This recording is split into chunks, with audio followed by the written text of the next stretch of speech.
जय हिंद दोस्तों। रिसेंटली कर्नाटका से एक बहुत बड़ी अपडेट निकल के ये आ रही है कि कर्नाटका टेम्पल टैक्स को लेकर एक कंट्रोवर्सी खड़ी हो चुकी है। और बेसिकली आप जैसे आप आर्टिकल्स यहाँ पर देख सकते हैं, Karnataka clears bill to tax temples, BJP slams Congress anti Hindu policies. Actually हुआ ये है कि कर्नाटका की असेंबली में वहां पर एक बिल प्रेजेंट किया गया है। एक्चुअली ये अमेंडमेंट बिल है जिसका नाम है Hindu religious institutions and charitable endowment bill. ये बिल एक्चुअली 1997 में लाया गया था, जिसको 2003 में इम्प्लीमेंट किया गया। इसके बाद से इसमें अभी इम्प्लीमेंट किया जा रहा है। खासकर कहा जा रहा है टैक्स स्लैब में कुछ चेंज करने के लिए। पूरी कहानी क्या है हम समझने वाले हैं, लेकिन इसके रिगार्डिंग जो आर्टिकल्स है, आप मल्टीपल्स आर्टिकल्स आप देख सकते हैं। एक तरफ जहां पूरे भारत में लगभग 6.5 लाख से ज्यादा मंदिरें हैं, वहीं पर कर्नाटका स्टेट की बात करें जहां पर लगभग 61,000 जो मंदिर है वहां पर अभी ऑलरेडी है। उसमें से 400 मंदिर ऐसे हैं जहां पर जो मंदिर 1000 साल से भी पुराने मंदिर हैं। प्लस यहाँ पर इस वीडियो में इस बात को भी हम फोकस करेंगे कि हमारा संविधान क्या कहता है। क्या हमारा संविधान ये कहता है कि मंदिर मंदिर या मस्जिद या चर्च टैक्स के दायरे पे आता है? तो इस पर भी फोकस इस वीडियो में देने वाले हैं। सो कहानी क्या है पूरी शुरुआत से समझते हैं। एक्चुअली हुआ क्या है कि कल के दिन,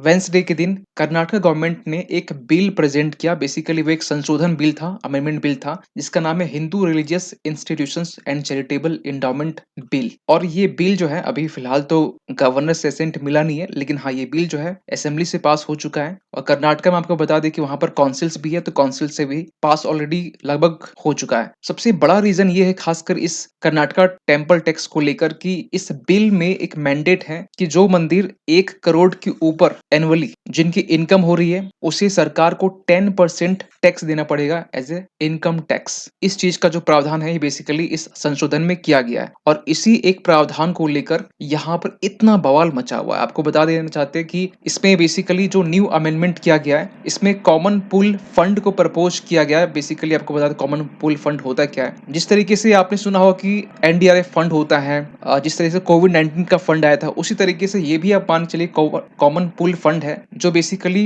रिलीजियस पर्पसेस के लिए होता है। और सरकार ने यहाँ पर, कर्नाटक सरकार ने यहाँ पे ये कहा है कि जो कॉमन पूल फंड है इसे यहाँ पर इंक्रीज करने की नीड है, इसीलिए यहाँ पर जो दायरा है उसे बढ़ाया गया। पूरी डिटेल से अभी हम बात करेंगे आगे। और ये जो कॉमन पूल फंड है ये basically Hindu religious institution charitable endowment department के अंडर में आता है, जिसमें फंड इसमें जमा की जाते हैं एज ए टैक्स के फॉर्म में, जो मंदिरों से टैक्स वसूला जाता है। कॉमन पूल फंड के साथ एक पॉइंट और समझ लीजिए, क्योंकि इसका भी आगे यूज होने वाला। धार्मिक परिषद, बेसिकली धार्मिक परिषद भी एक कमेटी की तरह है जो बेसिकली जितना भी टेम्पल मैनेजमेंट है उसकी देखरेख करती है। बेसिकली ये पिलग्रिम्स के बेनिफिट के लिए काम करती है, जैसे धार्मिक परिषद का जिस तरीके से दावा है। लेकिन थोड़ा हम पहले जाना चाहते हैं कि 1997 में ऐसा क्या हुआ कि आज के टाइम में संशोधन करना पड़ रहा है और इसको लेके इतना बवाल है। एक्चुअली जो मुजरी डिपार्टमेंट है उनके अंडर में अभी 35,000 टेम्पल्स आते हैं। एक्चुअली मुजरी डिपार्टमेंट ये टेम्पल्स के रख रखाव मैनेजमेंट को देखती है, तो इनका ये डेटा कहता है कि अभी इनके डिपार्टमेंट में 35,000 टेम्पल्स हैं, जिसमें से 205 टेम्पल्स, अब ध्यान से सुनिएगा, 205 जो टेम्पल्स हैं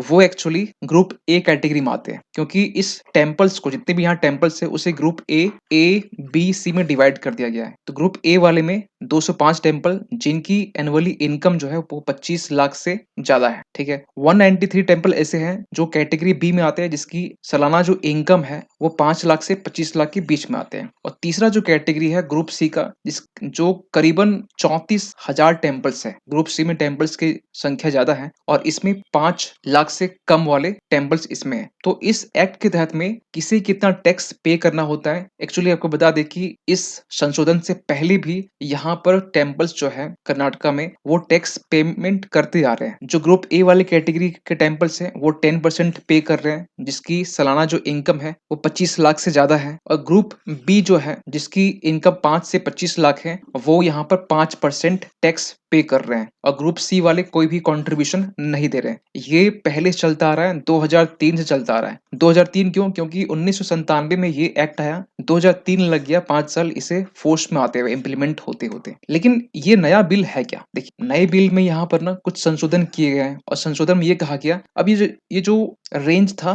जो बेसिकली 25 लाख से प्लस, तो उसे यहाँ पर किया गया कि जिसकी एनुअल इनकम टेम्पल्स की 1 करोड़ से ज्यादा है, ध्यान सुनिए, 1 करोड़ से ज्यादा है, उसे 10% पे करना होगा, और जिस टेम्पल की एनुअल इनकम जो है वो 10 लाख से 1 करोड़ के बीच में है, उसे 5% पे करना पड़ेगा, और जिनकी 10 लाख से कम है उसे कोई भी कंट्रीब्यूट नहीं करना पड़ेगा, ऐसा मुजरई मिनिस्टर ने असेंबली में कहा है। लेकिन एक सवाल निकलता है, क्यों ये अमेंडमेंट की नीड आ पड़ी? तो ये कहा जाता है कि जो कॉमन पूल है, इनके अमाउंट को इनहेंस करने के लिए, क्योंकि कॉमन पूल फंड जो है बेसिकली सरकार के फंड, इस सरकार मैनेज करती है, और ये क्यों करती है आगे हम बात करेंगे। तो इसमें जो बेसिकली फंड, इसमें लैकिंग देखी जा रही थी, कम फंड आ रहे थे, इसके लिए यहाँ पर नीड पड़ी अमेंडमेंट करने के लिए। और ये भी कहा जा रहा है कि ये जो कॉमन पूल फंड है, ये बेसिकली एडमिनिस्ट्रेट की जाती है रिलीजियस पर्पसेस के लिए, जो ओनली हिंदू रिलीजन्स के लिए से कनेक्टेड है। मीन्स हिंदू रिलीजन्स के रिगार्डिंग जो एडमिनिस्ट्रेशन है, उनके रिगार्डिंग जो भी मैनेजमेंट है, उनके लिए यहाँ पर ये कॉमन पूल फंड यूज किया जाता है ओनली हिंदू रिलीजियस पर्पस के लिए। जैसे कि आप यहाँ पर देख सकते हैं, common pool fund has been utilized only for the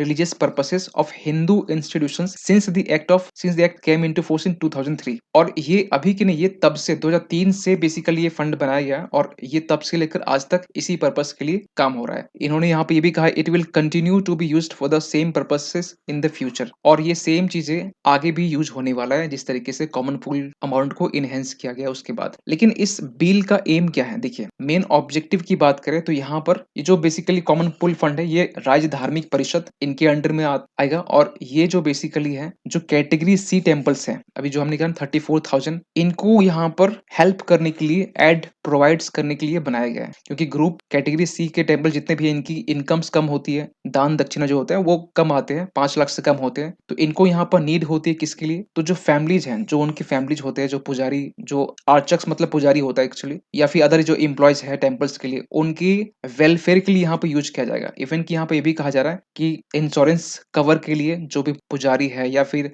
कभी डेथ रिलीफ फंड के लिए यूज किया जा सकता है, जो टेम्पल के पुजारी है, स्कॉलरशिप्स दी जा सकती है जो पुजारी के जो बच्चे हैं उनकी फैमिलीज पर्सन को। और कहा जाता है कि अराउंड 40,000 ऐसे पुजारी है जिनकी फैमिलीज को यहाँ पर मदद दी जाएगी, खासकर इस फंड से। और इसके लिए एक स्टेट में हाई लेवल कमेटी और डिस्ट्रिक्ट हाई लेवल कमेटी बनाई गई थी, जो प्रॉपर तरीके से रिव्यू कर की है। उसके बाद ये प्रपोजल सबमिट करने के बाद में ग्रुप ए टेम्पल्स के लिए एमिनिटीज बेसिकली प्रपोजल्स रखी गई है, जिसमें कैटेगरी सी के जो टेम्पल्स है, उनके पुजारी है, उनकी फैमिलीज को 5 लाख तक का जो इंश्योरेंस है अभी दी जा रही है। लेकिन ये कहा जा रहा है कि इसे यहाँ पर जो प्रीमियम है उसे बढ़ाकर 7 करोड़ करने की बात की जा रही है, 7 से 8 करोड़, ताकि ये जो इंश्योरेंस है जो फैमिली को दी जा रही है वो कंटिन्यू आगे भी बनी रहे। लेकिन सबसे बड़ा चीज ये है कि कंट्रोवर्सी तब देखा गया जब इसमें पॉलिटिकल पार्टी जब आमने सामने आ गई, जब बीजेपी की तरफ से कहा गया कि ये एक एंटी हिंदू मूव है। जो विजेंद्र येदुरप्पा है, जो कर्नाटका के बीजेपी के लीडर हैं, उन्होंने ये कहा कि ये एक लूट की सरकार है जो बेसिकली एंटी हिंदू आइडियोलॉजी ये चला रही है। इवन की ये भी कहा जा रहा है कि ओनली हिंदू टेम्पल से ही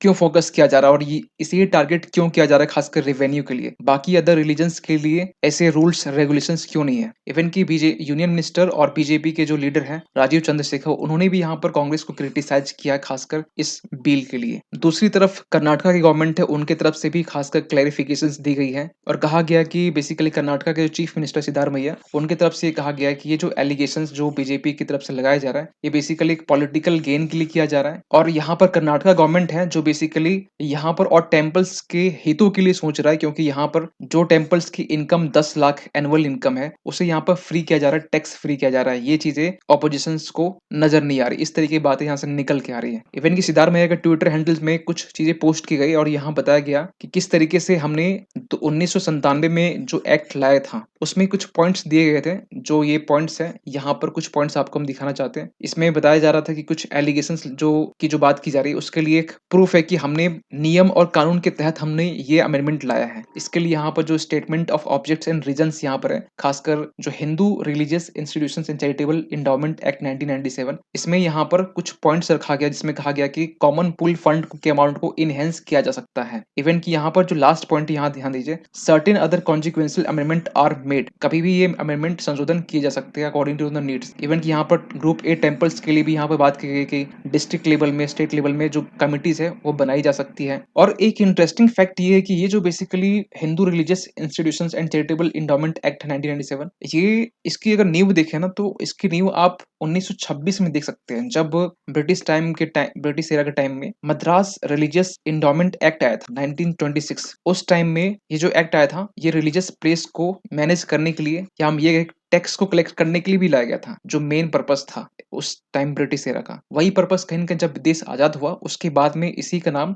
मद्रास से बस इसे हिंदू कर दिया गया, Hindu religious institutions and charitable endowment act. तो ये जो एक्ट है बेसिकली एक डिट्टो कॉपी है 1926 के मद्रास रिलीजियस एंडोमेंट एक्ट 1926 का। और इसके अलावा भी बहुत सारे जो कर्नाटक की जो गवर्नमेंट है उनकी तरफ से क्रिटिसाइज किया गया बीजेपी, क्योंकि ये बेसिकली एक पॉलिटिकल गेन्स के लिए ऐसा किया जा रहा है। इवन एक क्वेश्चन निकल के आता है कि इन तमाम चीजों को लेकर क्या हमारा संविधान अलाउ करता है कि टेम्पल्स को सरकार मैनेज करे, रेगुलेट करे? तो पहले आप ये समझते हैं कि संविधान क्या कहता है। संविधान में आर्टिकल 25 से लेकर 28 तक जो है वो रिलीजियस फ्रीडम के बारे में बात करता है। उसमें से आर्टिकल 27 जो है वो बात करता है फ्रीडम फ्रॉम टैक्सेशन। लेकिन ये एक इंडिविजुअल की हम बात कर रहे हैं। आप और हम किसी भी रिलीजन्स को प्रमोट करने के लिए सरकार को हम टैक्स नहीं दे सकते हैं, ना सरकार हमसे टैक्स ले सकती है किसी रिलीजन्स को प्रमोट करने के लिए। तो ये तो इम्प्लीमेंट होगा नहीं। लेकिन दूसरी तरफ जो आर्टिकल 28 है, इसमें कुछ पॉइंट्स ये कहते हैं कि वो एजुकेशनल इंस्टीट्यूशंस जो सरकार फंड कर रही है, ध्यान सुनिए, जो सरकार फंड कर रही है उसमें रिलीजियस इंस्ट्रक्शंस अलाउ है,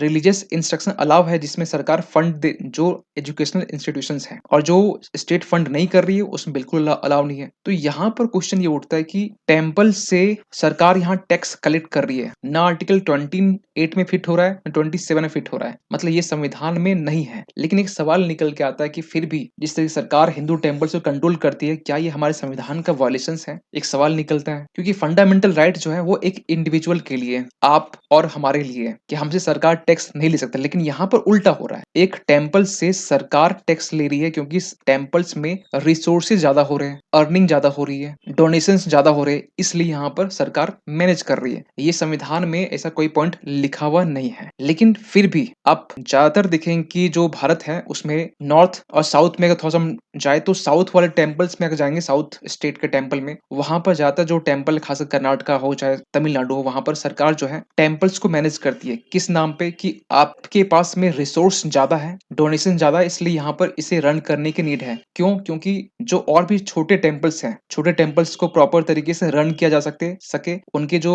पुजारी हैं उनको यहाँ पर फाइनेंशियल सपोर्ट प्रोवाइड किया जा सके, पेंशन प्रोवाइड किया जा सके, इंश्योरेंस प्रोवाइड किया जा सके, इवन की उनकी फैमिली को सपोर्ट किया जा सके। इसके लिए, क्योंकि ये इतना सेंसिटिव इशू है कि ये सुप्रीम कोर्ट भी यहाँ पर एक PIL फाइल किया गया था पिछले साल, जब यहाँ पर कहा जाता है कि जो स्टेट है, सेंटर है, वो रिलीजियस इश्यूज में किस तरीके से इंटरफेयर करती है मैनेजमेंट को लेकर। सो यहाँ पर सुप्रीम कोर्ट ने भी खासकर रिफ्यूज कर दिया कि रिलीजियस इश्यूज में हमें नहीं पढ़ना है। सो एक क्वेश्चन निकल के आता है, क्या टेम्पल्स जो है के मैनेजमेंट में क्या सरकार जो है, स्टेट गवर्नमेंट हो चाहे सेंट्रल गवर्नमेंट कोई भी हो, टैक्स इंपोज कर सकती है? या फिर एक सवाल ये निकलता है कि टेम्पल जिस तरीके से सरकार मैनेज करती है, टैक्स कलेक्ट करती है, क्या मोस्क, मस्जिद या चर्च हो या अदर धार्मिक जो स्थल होते हैं उनके ऊपर क्या टैक्स इंपोज होते हैं? तो इन तमाम चीजों को लेकर आपका क्या कहना है, कमेंट कीजिएगा। मिलते किसी अगली वीडियो में, तब तक के लिए थैंक यू सो मच।